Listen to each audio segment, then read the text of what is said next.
today we're gonna be talking about what a fair value gap is and inverse fair value gap, because most traders, like beginners, they think it's the same thing, and that mistake alone is why they keep getting stopped out, because these two confluences are used for two different things. They're not even like 1% same. It's completely different. So first, the fair value gap, FVG, if you ever see that term, that's what it means, right? It forms when price moves aggressively and leaves an imbalance in the market.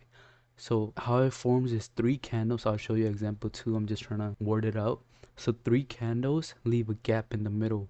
After fourth, fifth, or sixth candle, whichever one comes down, doesn't fully close the gap, just leaves a wick, that's a fair value gap. So it's like a dip into the gap and then starts going up again, right? Okay, let's find the example for the fair value gap first. It's almost like everywhere. I could show you so many. It's this one right over here. Okay, so we gotta zoom into it so y'all know. Okay, so three candles. This first candle, second candle, third candle, and how we point it out is top of this candle wick, you put the first point of the box and then put the top line at the third candle bottom wick.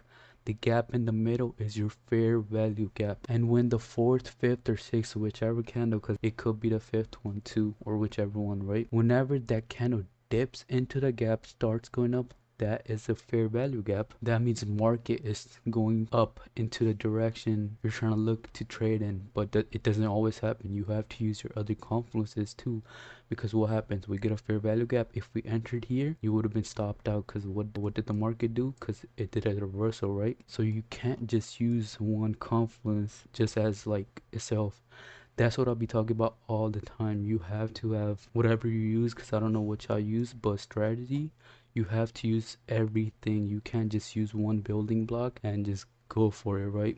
So most traders or beginners, I would say, enter as soon as the price hits the fair value gap, and that's where they mess up, because I told you have to use everything. You can't just use fair value gap and then press buy or press sell, because it does happen to the downside too. So this was a fair value gap to the upside. Now let's find the example to the downside for you. Okay, right over here. So same thing, first candle, second candle, third candle, put the box. You don't have to, but I just do it so you know it was a fair value gap, right? Because what happens here, the wick goes above it, but does it like close up above it? No, it doesn't. So it still counts as a fair value gap. And then we could find this one too right here. So that's what I'm saying, fair value gaps are everywhere, but knowing when to use it, you gotta learn it. You gotta use all the confluences you have. So now let's talk about inverse fair value gap, IFG. Now here's an upgrade. IFG, or inverse fair value gap, it forms when price respects fair value gap,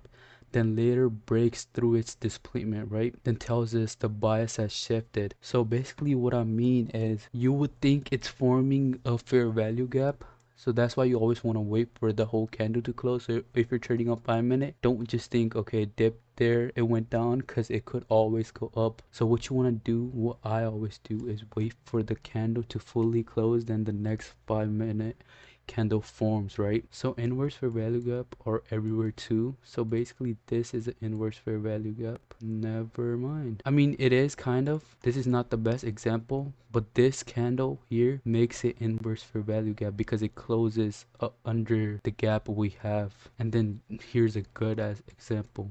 What happens, this is not a fair value gap. Some of y'all would have entered by here, right? Okay, because the candles are not closing under, or whatever this one did. Y'all had a green candle up here, I know some of y'all would have entered. We don't do that. If it keeps making fair value gaps or whatever in the box, I'd say just wait another 5-10 minutes. You're not gonna hurt anything. Just wait 5-10 minutes. And then, because if you waited, let's say what, 5, 10, 20, 25, 30 minutes, whatever, you would have, if you did take this trade, you would have made some money, because this is an inverse fair value. The gap is closed. It's not hitting it and going up. That's fair value gap.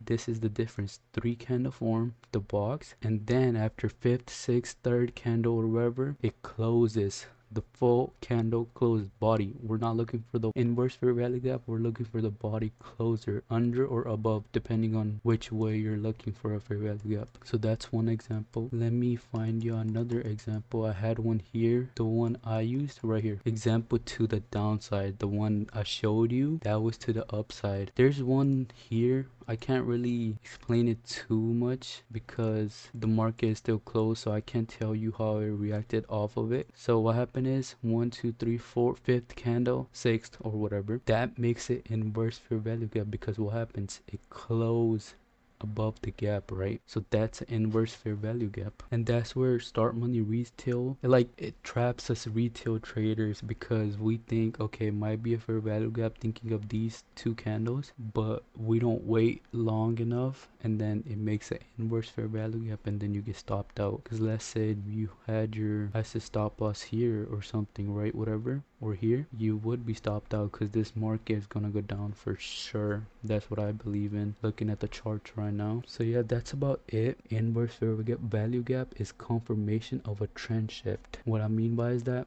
we're going to the upside, right? We get an inverse fair value gap, boom, reverse. Y'all gotta look for that. And then when to use it, use fair value gaps in strong trends with higher time frame. So one of my building blocks is to use it in 5 minutes, but you could always align it with 15 or 30-minute chart just to see what the market is reacting off of it, right? Inverse fair value gap, and then find 10 examples of inverse fair value gap. Just let me know, I'll make a video of that. So yeah, that's about it. Make sure you like the video and subscribe to the channel.